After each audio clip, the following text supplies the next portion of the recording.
is a use permitted by copyright statute that might otherwise be infringing. Nonprofit, educational, or personal use tips the balance in favor of fair use. Welcome to No Markz Allowed. This is the show that covers sports, sneakers, and culture. And let's get into the NFL. The young quarterbacks are struggling this year. Even the number one overall pick from last year, Bryce Young, is having issues. But Bryce Young, he got benched. And I want to start off with Bryce Young because I feel like the Panthers didn't expect anything from Bryce Young this year. I mean, they traded off their best receiver, DJ Moore, last year to Chicago for picks. Then they traded Brian Burns, their best defensive starter, for picks. So, the Carolina Panthers are rebuilding, and a lot of casual fans are saying Bryce Young stinks. I think the idea is for the Carolina Panthers to stink and rebuild. I don't think they were going in this season trying to win a division where Tampa Bay won last year. You have the New Orleans Saints that improved, and you got Atlanta that did a lot in free agency. So the Panthers are rebuilding. And on top of that, they did nothing to help Bryce Young. Like, on one hand, you see Caleb Williams, the number one pick in the draft. The Bears surrounded him with an explosive player like DeAndre Swift. They got him a veteran 1,000-yard receiver, Pro Bowler, in Keenan Allen and DJ Moore. And they drafted a first-rounder, Roma Dunze, who was one of the best, if not the best receiver in college. So they wanted Chicago to compete for a playoff spot now with Caleb Williams, despite him being a rookie. Now, Carolina's case, they had free agents they could have got. They could have went and got Calvin Ridley. No. They could have got a veteran like Michael Thomas, who was a perennial 100-reception guy, and also a 1,000-yard receiver to go with Adam Thielen. You know how well and how good Bryce Young could play if he had two veterans on his side that caught a lot of balls. Adam Thielen on one side, then Michael Thomas on the other. Then you had some young up-and-coming receivers like Deontay Johnson. I don't think Bryce Young would be looking like that. And I'll say this again. They didn't go after Michael Pittman, who was a free agent, great receiver from the Colts. They didn't even bid for Calvin Ridley, who was a 1,000-yard receiver with the Jaguars, who's doing well with the Titans. So Bryce Young doesn't suck. I think the plan was for Bryce Young to learn trial by fire, and hopefully he would be able to lead his team, make his teammates better, like a Justin Herbert or a Josh Allen, and that's just not happening. So the coach had benched Bryce Young, and he couldn't have handled it in a better way. He said, Bryce is still our guy. We're just going with Andy Dalton. Now, this should have happened in the beginning. Like New England, you see New England bench Drake May. They didn't play Drake May. They played, Jacoby Brissett. Drake May got it in at the end of the game, and he looked like he belonged. He didn't look like an all-pro guy, but he didn't look like he was out of place. So maybe we'll see Drake May next week. But back to the young quarterback. So we got that squared away with Bryce Young. I don't think Bryce Young was supposed to do anything this year, and anybody that's saying he sucks is just a casual. But then we got Caleb Williams, and he is struggling, and people are trying to blame the Bears' offensive line. I'm not doing that. Caleb is getting his receivers killed. Whether it's the running back coming out on a flat or the receiver going across the middle, Caleb Williams is putting his receivers in danger by throwing balls across the middle behind receivers where it's like no separation at all, and there's a linebacker or a safety right there. And one red flag I've seen about Caleb Williams at USC is he didn't win not one big game last year for USC. He lost to Utah, lost to Oregon, lost to Washington. You see what I'm saying? You lose to Bo Nix. You lose to Michael Penix Jr. Then you lose to UCLA, who's not even that good. You can't even win a rival game. And I think they lost to Notre Dame, if I'm not mistaken. Like, what big game has Caleb Williams won in his career? None. So that's why I think he's struggling. I think he was just overhyped. And it's sad because DJ Moore was catching a lot of balls from a young quarterback in Justin Fields, and he thought he was going to be able to build with Justin Fields, and the Bears was going to put stuff around that roster to make, the Bears better. So you can just see the frustration in DJ Moore's face. He's like, I'm doing this shit again. Like, damn, I got to deal with a young quarterback. Now, hopefully, Caleb will get better when Keenan Allen comes back because he would have a veteran receiver that can catch the intermediate route, the short route, and the long ball. Maybe that would help him and give him more confidence having a veteran on that field. But if you ask me, they got enough veterans. DJ Moore, he's been there for a while. He's no slouch. He's a very good receiver. Now, let's talk about Bo Nix. Denver fans, and I'm a Denver fan, they swore Bo Nix was going to be their savior, man. Like, Bo Nix, and I blame this on the roster, our receivers is just not good. Sutton, he's good at catching the amazing balls, like catching it over 3 people or jumping over somebody to grab the ball, or catching an amazing back shoulder throw with just getting the inches of his tippy toes in for the touchdown. He's good at those catches, but he's not good at getting open. Like, Sutton is not getting open at all. And then the other staff around him, like Jordan Humphrey, he's not good. Troy Franklin, his receiver that joined the team from Oregon, he's not good. None of these weapons, Marvin Mims Jr., none of these weapons are getting open. Dolchich is dropping passes like it's commonplace. Like, you shouldn't even be in the league. Some of the passes Dolchich is dropping. I don't know why he's in the league. Maybe it's because he's a Sean Payton guy or he's a good blocker. But another thing, Denver, if they wanted Bo Nix to win, they could have got Michael Pittman. They could have went for Michael Thomas, who's a veteran receiver, who could have helped Bo Nix. Or they could have went the route of, getting Calvin Ridley, a big-time free agent. But no, Denver watched the preseason and saw Bo Nix make a few plays and thought they were going to win like 5 games, 6 games. And everybody was saying, based on what Bo Nix did in the preseason, that Denver was going to win 5 or 6 games. It'll be lucky if we get 3 games. This offense looks god-awful. We need to rebuild. Quit lying to ourselves. Get rid of Javonte Williams. He's not good. Get rid of McLaughlin. He's not good. The thing about Denver fans is they see one of our players on offense, like McLaughlin, Courtland Sutton, or Javonte Williams, make 2 big plays in one game, and they think, oh, this is our guy for the future. No, you got to consistently make plays, consistently run the ball well, consistently catch the ball for you to be a good player and for your team to be good. Quit lying to yourself, Denver Broncos fans and Carolina fans. We are in a rebuild in Denver. Once we get that out of the way and notice that we're not that good, we can move forward and build in the draft. Like, we wasn't good one year. We got Von Miller in the draft. It's a second pick overall, and he ended up winning the Super Bowl for us once we got Peyton Manning in the door. But, yeah, I feel like 2 of these young quarterbacks, Bo Nix and Bryce Young, are part of rebuilds. I also feel like Caleb Williamson is just struggling. They wanted to win now, so he's just struggling. And Drake May is just sitting behind Jacoby Brissett, so we don't know the verdict on those 2. I mean, we don't know the verdict yet on Drake May and Caleb Williamson. But I'm gonna chop Bo Nix up and Bryce Young, and not saying that they suck. I'm just saying that they're part of a rebuild. And teams or casuals that got expectations for Bo Nix and Bryce Young really need to pump their brakes. And for you casuals, quit dissing Bryce Young. He's not trash. He's just part of the rebuild. That whole team is garbage. Name their starting 5. Or not their starting 5. Name their skill players. Their 2 receivers or 2 running backs. You can't even name them. You probably can name Adam Thielen. That's about it.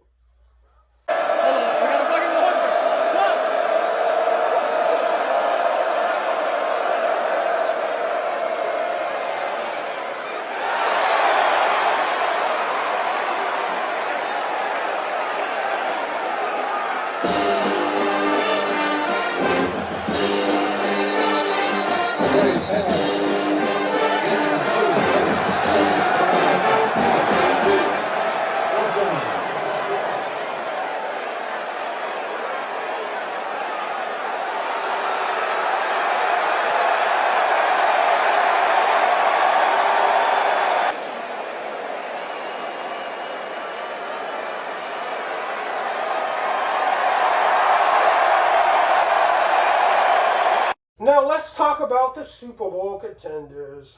the Ravens, the Cowboys, and the 49ers. And I sound like a broken record when I say this about the Ravens. They'll never win a Super Bowl until they learn how to win close games and also beat teams they're supposed to. Think about Kansas City. They might not look like world beaters. They might be pulling these games out the hat between good teams like Cincinnati, good quarterbacks against Joe Burrow and Lamar Jackson. But when they go against somebody like the Raiders, they're going to dominate and beat them. This seems like the Ravens play to the level of their competition. They play the great teams good, then play the bad teams bad. And like I always say, John, it's levels when it comes to this coaching thing. Bill Belichick would have let Davante Adams beat them in a close game. You know the game is coming down the stretch. Why are you single coveraging Davante Adams? Like, after he scored his touchdown at the end of the game, like, before that even happened, after he's making circus catches on the sideline, after he's constantly beating both of your corners, you should double team him. How can you single coverage Davante Adams in a close game? And then Lamar's making some errant throws. You see what I'm saying? The receivers aren't getting open. Mark Andrews is open, but Isaiah Likely's not getting open. Like, then you had, I'm going to give the Raiders credit. Even though the Ravens should have beat the Raiders, Max Crosby had a lights-out game. Like, if this was a Max Crosby highlight tape that you would play on NFL.com, it would have been this game against the Ravens. So, I don't blame the Ravens for losing this game because they didn't play well. I'm going to give credit to Max Crosby as well.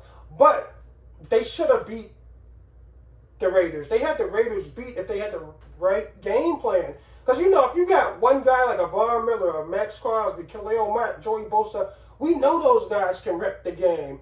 But still, the Ravens had plenty of opportunities to make adjustments on defense so Davante Adams wouldn't go off. Because the Raiders was trailing by 10 that game. There's no reason they should have came back. But Harbaugh is stubborn, didn't double Davante Adams, and let them come in there and beat them.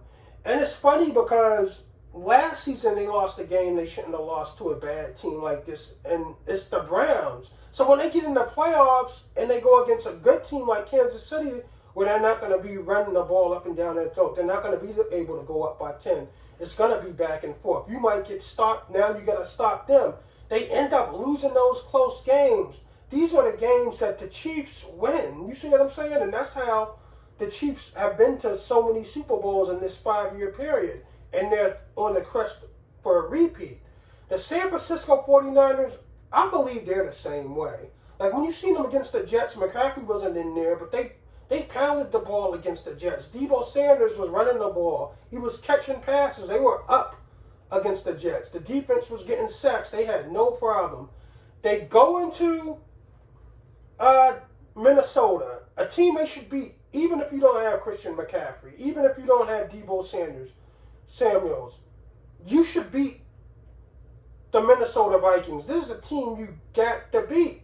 But Minnesota punches in the mouth right away. Sam Darnold has found, a resurrection of some sort. It's only 2 games in the season. I'm not done crowning him yet, but he's enjoying the weapons he has at his disposal, like Addison, Justin Jefferson, Aaron Jones. You see what I'm saying?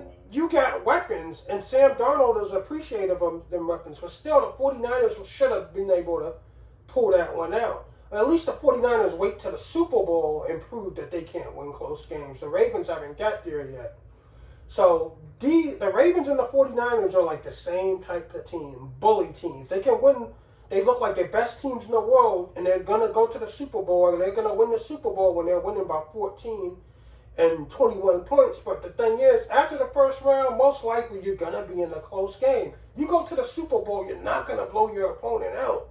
So you got to be able to show that you can win these close games because they will come handy in the playoffs. As you can see, Kansas City ended up beating San Francisco twice in the Super Bowl. The last time they beat them in the Super Bowl, they came from behind and it went to overtime. And it was who caught the game-winning touchdown? I think McCole Hardman, who didn't do well the whole season. those are the type of quarterbacks you need to find those third receivers like a Aguilar or, you know, a Likely. Like in San Francisco case, if Debo or Ayuk's not getting open, you got to find other guys like Kittle. If Kittle's not getting open, you have to find the third receiver. But it seems like once the 49ers and the Ravens gets challenged, they end up losing. And then the Dallas Cowboys, man, this is a shame. Like when the Cowboys get hit in the mouth, they get hit in the mouth. They don't even recover. It's like, it's a whole snowball effect. Like the Green Bay game, okay, Green Bay jumped on you early, 14-0. But Dallas will answer with a score, but then they'll let Green Bay come back with 3 straight scores. Like the New Orleans Saints, I mean, Derek Carr is enjoying the weapons he had in New Orleans. Alvin Kamara, he's not done yet. People thought because he was injured, he was kind of washed. Oh no, Alvin Kamara had like, what, 3 touchdowns, 4 touchdowns, something like that? Then you got Chris Olave, Shaheed, some speedsters that Derek Carr has a big, powerful arm. He can take advantage of those talents in New Orleans. But the Cowboys aren't that shabby. They shouldn't be getting blown out. We got Dak Prescott. Ezekiel Elliott is back. Dowdle is a physical runner. On the outside, you got CeeDee Lamb, who's one of the best receivers in the NFL. Probably was the best receiver in the NFL last year, reception-wise. Then you got Brandon Cooks, who can take the top off the offense. It's no reason Dak Prescott should be struggling to keep up with the New Orleans Saints. It's no reason at all. He's just having bad games. And like I said, when you go to the Super Bowl and win the Super Bowl, you're going to have some struggles. But you're also going to have to be able to win close games. So maybe this is a sign that, you know, Dallas 1-2, the Ravens is 0-2. No, is Dallas 1-1? Yeah, Dallas is 1-1. The Ravens is 0-2, but Dallas just got destroyed. So this game against the Ravens week 2 on Sunday against Baltimore is big for both teams. Because I feel like if anybody can come back from 0-3 and make a wild card, it's the Baltimore Ravens. They're built like that. They'll just have to sweep Cincinnati, Pittsburgh, and Cleveland, which is doable, but Pittsburgh usually gets one because it's usually a close game till it's too late in Pittsburgh to make that big play. But I feel like the Ravens can sweep the division. They would have to sweep the division if they go 0-3. Dallas, they'll be 1-2. They're not as in bad shape as the Ravens if they lose this one. But, I mean, these 3 teams, this is why the Chiefs won 3 out of the last 4 Super Bowls. Because they know how to win close games. They're not hand-fed Rudy Poos are blowing teams out throughout the season. They're having these wars. The Cincinnati game is a huge example. Cincinnati looked like they was taking that game, but the allure of Patrick Mahomes, Travis Kelce, and Taylor Swift, they get teams nervous. Like they want to get out there with that Cincinnati, with that Kansas City victory so bad. And then you had players talking trash. Cincinnati players talking trash to Xavier Worthy, calling it Burrowhead when Burrow lost the Super Bowl and Patrick Mahomes been to the Super Bowl and won 3 out of 4. So it's not Burrowhead. The last time Burrow played in Kansas City, they freaking lost. So how is it Burrowhead? So Kansas City was able to stay in the game, scrap, and then they got the call, which was a pass interference, but a lot of referees don't call it, but it was a pass interference. If that was your team coming back from that deficit and needed a field goal within 40, 30 seconds, you wouldn't want that call to be made because it was pass interference. And Kansas City even pulled that game out. They pulled out victory through the jaws of defeat. So I'm just sick of the same old story with the Ravens, Cowboys, and 49ers. I'm sick of it. You guys got to show up when it counts the most. Because you guys look like world beaters in the regular season. But when that playoff start after the first round, y'all fail. Like y'all and the 49ers, they just can't finish. Like y'all had the Super Bowl right in your hands and they not letting it slip away to the same dude, Patrick Mahomes. Nah, watch out. You heard me. Quavo, you one of the lamest, bro. Yeah, man. How you lose a rap battle to Chris Brown, bro? He a dancer, homie. Hey, look. He walking out right now. Look. Hey, Gunner, man, how many people you snitched on this week, man? What up, Gunner? That's a simple question. What you talking about? Easy. How many niggas you snitched on, Gunner? Let's not do that, all right? Man, shut your lame ass up, too. Hey, yo, Gunner, you losing a lot of weight, bro. That's from doing all them snitch ups. He got in shape. Hey, step to the side right here. Step to the side. You rolling in a Rolls Royce truck, homie, with 5,000 copies, man. You should be driving a 1997 Toyota Camry. You know what I mean?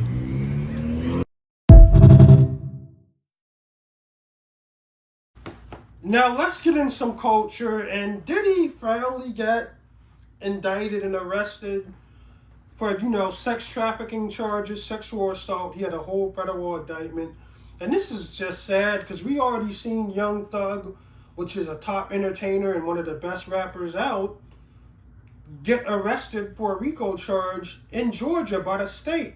Now we got Puff Daddy, one of the GOATs when it comes to hip hop and music history, period, is arrested and indicted on federal charges of human trafficking, I think, sexual assault, other things. And it all started with Cassie. It was some allegations that came out that he was doing some strange things with Cassie, forcing sex workers to rape her, beating on her. And Diddy just gave her $85 million. And people was like, oh, this is the fastest settlement in settlement history. Diddy ain't play that no games. He shut her up quick. And shout out to Cassie. She stuck that nigga up. Then all of a sudden, they were saying, oh, Puppy's house got raided. Then before that or after that, the tape of him beating and stomping her out. And that's why they was like, friends of P. Diddy never stepped up. His industry friends like Jay-Z never stepped up. His actor friends, Hollywood friends, business friends never stepped up and gave character witnesses, because right before they came out with the Cassie tape. And they was like, okay, you want to put your brand behind this? Go ahead. And then that's when no one was taking up to Diddy. And Diddy, hit out for a bit and came back and apologized. But then he had someone in prison that had a $100 million lawsuit against them for sexual assault. And Diddy lost because he didn't come to court. So now his lawyer says, oh, we're going to beat that. It was just a major misunderstanding. We'll beat that. He won't get a dime. And then Diddy's indicted. He gets indicted and arrested for having these freak-offs. And it's crazy because out of all these crazy freak-off parties like Epstein, Vince McMahon, R. Kelly, when they say, oh, these girls were defecated on and disrespected and sexual assaulted, peed on, spit on, or whatever, forced to have sex with big, black, muscle-bound sex workers, all this stuff is happening with rich people. I mean, the person at T-Mobile is not peeing on a chick or making a sex worker bang his girl out. No, these is all rich people, because women are attracted to rich people and they do crazy things that be around rich people. These are super rich people. The Epstein parties I heard were crazy. These Diddy parties were crazy. Like, it's so many memes on the internet about Diddy now, it's ridiculous. So now they're saying drugs were involved. People are getting drugged. You know what I'm saying? People are getting raped at these parties, being forced to have sex with sex workers. So, I mean, why aren't they bringing prostitutes to Diddy's parties?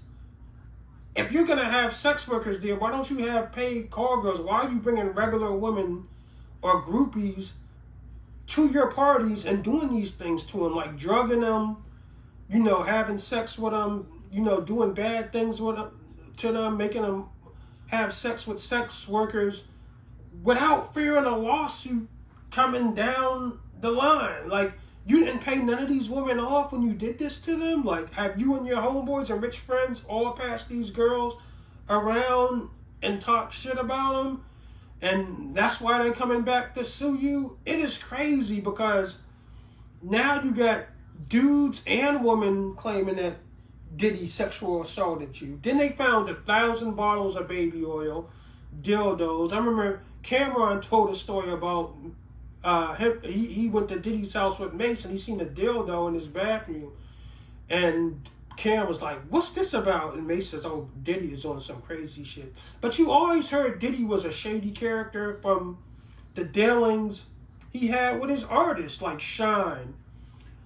Shine was defending them in the club, ended up shooting a lot of people. When they went to court, Diddy was like, no, I'm not using my lawyers. Get your own lawyers. And Diddy ended up being acquitted of all charges, and Shine got charged, did time, and got deported.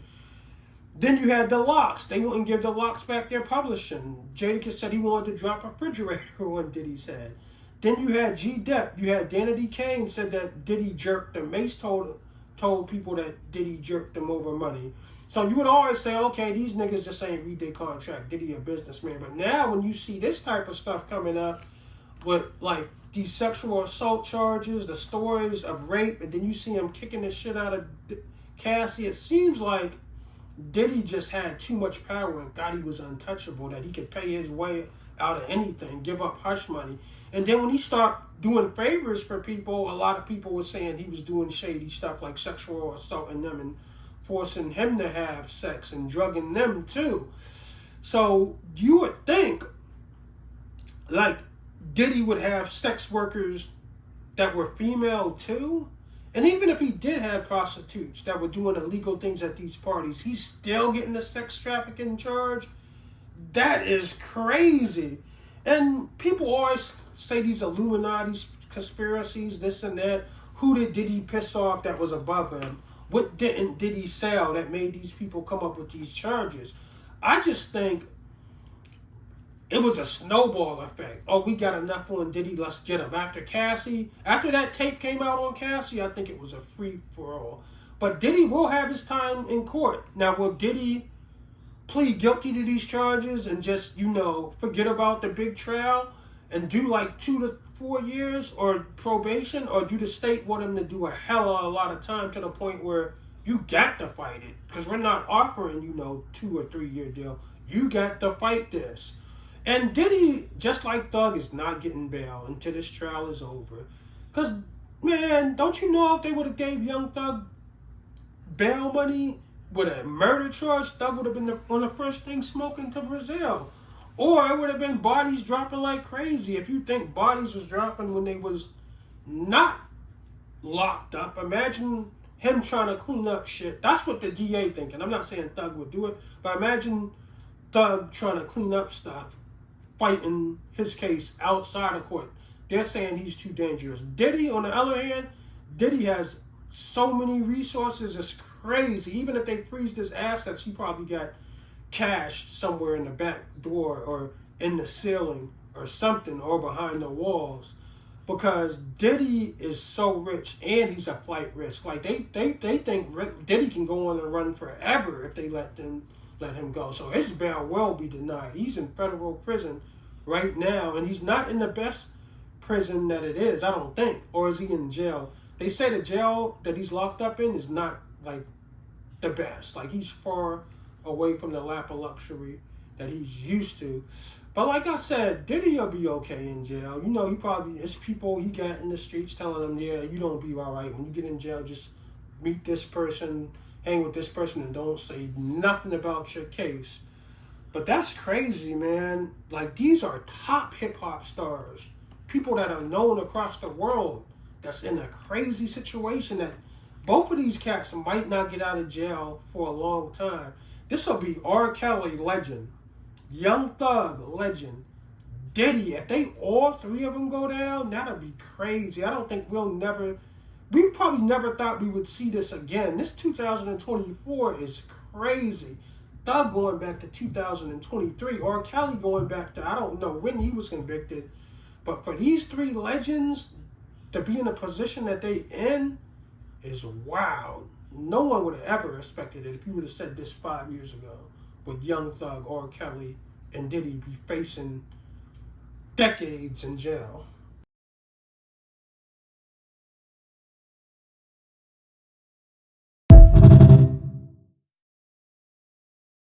It truly is about the Benjamin, as we see. Oh, yes, he's glittering. It truly is about the Benjamin. Yeah. Well, now, when we come back, we're going to talk more with Puffy, and if you want to hang out, more than welcome to stick around, my brother. All right? We'll be right back with more right after this.